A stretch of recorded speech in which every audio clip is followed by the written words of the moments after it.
Daniels worked out yesterday at LSU's Pro Day. After declining to do so during the NFL's Combine, Daniels wore a long-sleeve purple shirt with the name and number of former LSU teammate Greg Brooks Jr., who was diagnosed with a brain tumor in September. Love that he did that. The first 4 picks of this year's NFL draft will be all quarterbacks. That, according to Mike Tannenbaum's mock draft, with the Bears selecting USC's Caleb Williams first overall, followed by Drake May to Washington, reigning Heisman winner Jaden Daniels to the Patriots, and J.J. McCarthy to the Cardinals. Bringing my guys, Dan Orlovsky, Louis Riddick. And Louis, you were at Jaden Daniels' Pro Day yesterday and today at Drake May, so we'll dive in there. Hi, guys. What's up, Miles? Morning, morning. What's going on? Louis, tell me this. Which quarterback is most NFL ready from this class? Because there's quite a few. Yeah, you know what? Look, I think when you're talking about which guy do I think in the right situation could come in and really play at a high level and have a year that makes people, I don't know if necessarily, looks at them the same way as they looked at C.J. Stroud this year, but which quarterback could maybe kind of duplicate that kind of performance in the right situation with the right kind of synergy. And I really do think it's Jaden Daniels. I think he's the kind of guy who, because of how he has continued to develop from year 1 to year 2 when he was at LSU, the kind of mental horsepower that he brings to the table in terms of his ability to take information and utilize it in real time and consistently be able to play within the structure of the offense that is being taught to him, utilize that information, mix in his ability to ad-lib and mix in his ability to play off structure or out of structure and off schedule. I think those are the kind of things that translate very quickly, obviously, to the NFL. I think, obviously, with all these guys, it's going to be very much so dependent upon the relationships that these young men strike with their organizations that they go to, the same way you saw C.J. Stroud strike that kind of relationship with the Houston Texans and with the D'Amico Ryans and Bobby Sloak in particular as offensive coordinator. I think all of them have the ability to kind of like play out of their mind, so to speak, and have us all sitting there going, wow, just look at how these young guys are just kind of like coming in here and hitting the ground running. But I think Jaden is just uniquely qualified with his physical ability, his mental makeup, what he's already been through in his career, and quite honestly, spinning it forward from talking to him, the frame of mind that he is in right now. He just looks like and feels like he's in a great place to where he understands what it would take in order to play at a high level from day one, understanding while at the same time what he still needs to improve on. And I think balancing those two perspectives is critical, and Dan can speak to that. And I'm just hoping that, as he told me yesterday, that wherever he goes, they pour as much into him as he's willing to pour into the organization, the locker room, the quarterback room, and the community that he goes to, because he's ready for this challenge. And I know there are some teams who right now are sitting there grinding their gears trying to figure out how can we get in the position to draft him. It's going to be a spectacular draft here in April once we get to Detroit. It's spectacular. I mean, it's going to be fireworks at the top of the draft.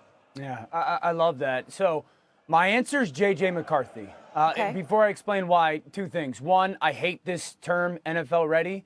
I don't care who's NFL ready, to be honest with you. The job of these teams and general managers is not to find the guy that's going to be most NFL ready. It's to find the guy who's going to be the best over the course of a decade in the NFL. For years, I've hated this term. And the second thing is, I think, and Lewis has been doing this a lot longer, and certainly in the scouting world than I have, this is the hardest quarterback class that I've certainly evaluated, trying to figure out who I think has got the best potential to play at a high level in the NFL. It's the hardest class for me in the 5 or 6 years that I've done this. But the reason why I do think J.J. McCarthy is equipped skill set to go in and play at a consistent level. One, the difference between college and the NFL as a quarterback is you go in college, everybody's around the same age and everybody has basically the same daily experience, okay? You go into the NFL and you go from 21 years old to 35 years old. And not everybody has the same daily experience. So you better be capable and ready to walk in as an adult in the room. I think JJ's experience at the Michigan program allows him to do that. The second thing is You have to have an alpha personality to control that locker room and to lead that locker room. I think being around Coach Harbaugh gives McCarthy the opportunity to do that. Now, onto the field. No quarterback in this draft had more control of the line of scrimmage when it comes to the run game stuff, getting in and out of the checks. That's a huge part of the NFL game, and it's different than college football. What guy gets us into the right run player out of a bad run play? J.J. McCarthy was part of a huddle. We see huddles in the NFL way more prevalent than we do in college football. J.J. McCarthy was under center way more than most guys in this draft. That's a bigger part of the NFL nowadays than it was a couple years ago. Play action pass. J.J. McCarthy ran a ton of it at Michigan. So there's a lot of elements that I think J.J. allows to step in and play at a good level. That doesn't mean that I think J.J. is going to be the best, and that's the task.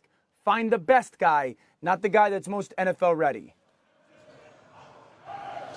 Yeah, the two things I would say in addition to that, and I don't know if it's necessarily disagreeing with Dan, but just kind of like expanding upon what he's talking about. One, the age range that you experience once you walk into an NFL locker room, where there's guys who are young men like yourself, then there's guys who have kids who are in middle school sometimes, guys who have kids who are in elementary school.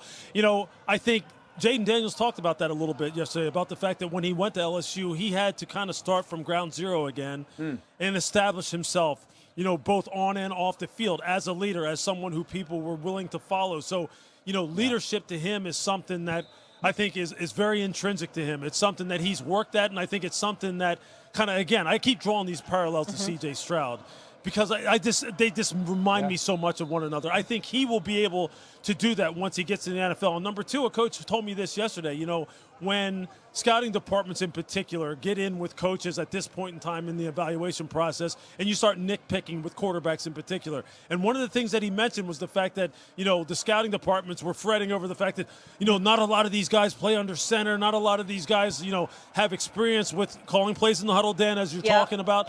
And this coach told me, he said, hey, look, we operated in the gun 60% of the time in the NFL, and it's going up because teams are adjusting to what kids are doing in college. So I wouldn't worry about that with these quarterbacks, and that's why I think Jaden is this the guy for me.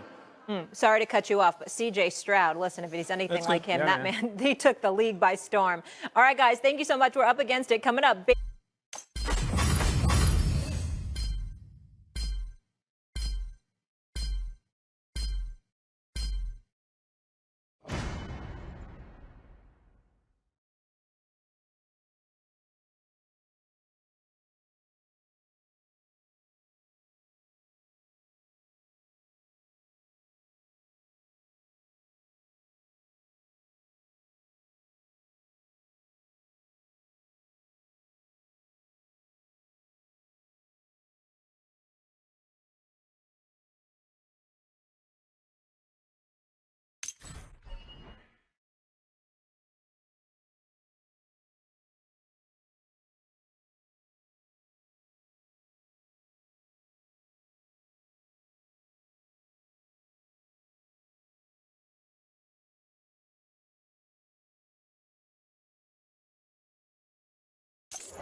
Someone needs a good pounding.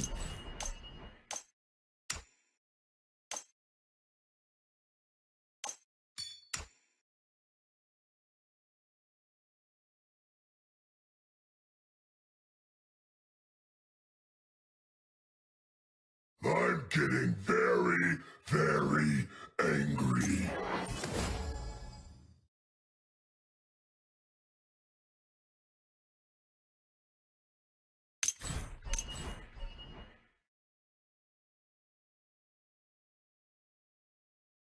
Try me. I dare you.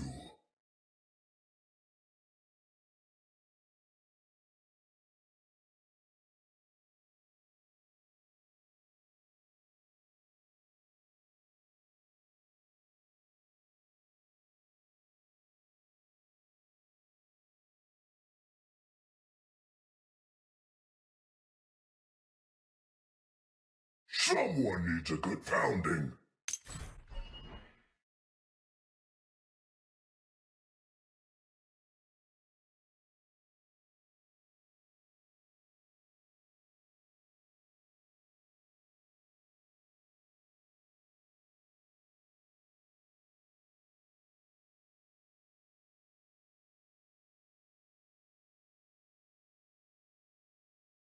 Experience true pain!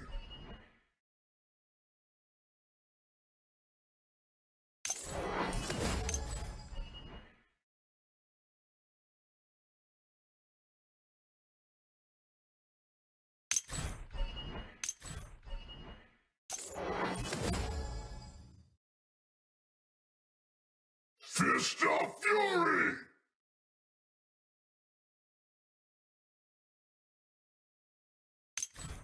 Try me! I dare you!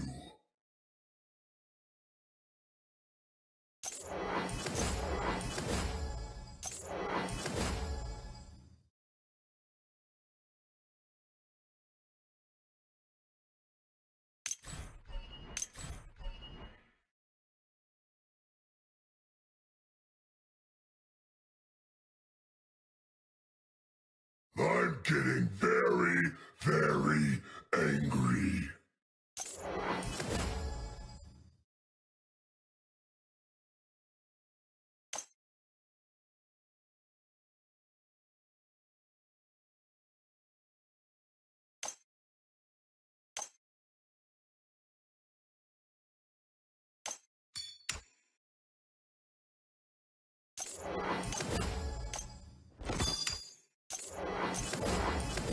Someone needs a good pounding.